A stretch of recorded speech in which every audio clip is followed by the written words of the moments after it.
James Privette. Good afternoon, Chairman Murphy, Chairman Feeney, and members of the committee. My name is James Privette, and I am Director of Civic Innovation Policy at Chamber of Progress, a progressive tech trade group that believes in the future of tech and how it impacts our lives. Our partner companies do include transportation network companies and delivery network companies like Uber, Instacart, and Lyft, but our partners do not get a vote or veto on any of our policy positions. We ask this committee to be mindful of the important relationship between TNCs, DNCs, gig workers, and the communities that they serve as they review the legislation at hand and work to not create an onerous legislative environment for these companies. We oppose H 1099, S 666, and H 1158, S 627, but then we also support H 961 for the following reasons. First, there is a need to understand that gig drivers value the flexibility afforded to them by gig work.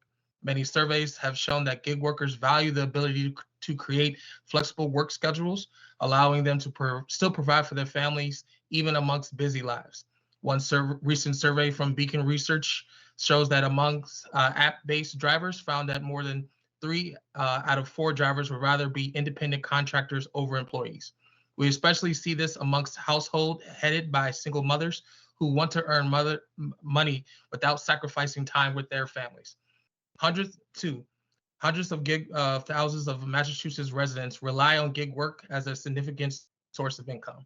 A recent study found that if gig economy companies were forced to classify Massachusetts drivers as employees, requiring at least 20 hours a week on average, there could be a drop between 58 to 87% in job opportunities across the major platforms.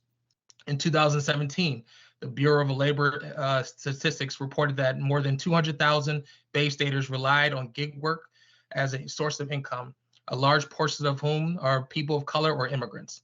For many, these rideshare apps serve as a second income. For others, these gigs serve as full-time jobs. Women in particular have relied heavily on gig driving, having been disproportionately impacted by the pandemic due to an increasing need for childcare and homeschooling, as well as job cuts in home cleaning, hospitality, and service industries. Women now make up 58% of DoorDash drivers and about 50% of Uber delivery drivers.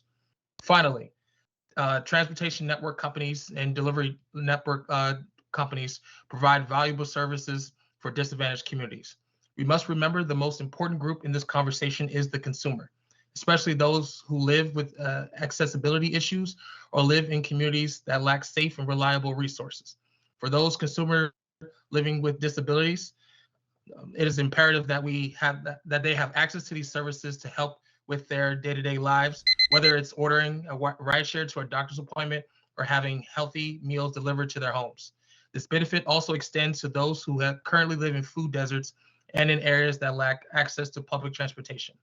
TNCs, DNCs, gig workers are partners in a very important industry for the Commonwealth of Massachusetts, and we have an opportunity to create a more inclusive, supportive, and fair gig labor force in the United States.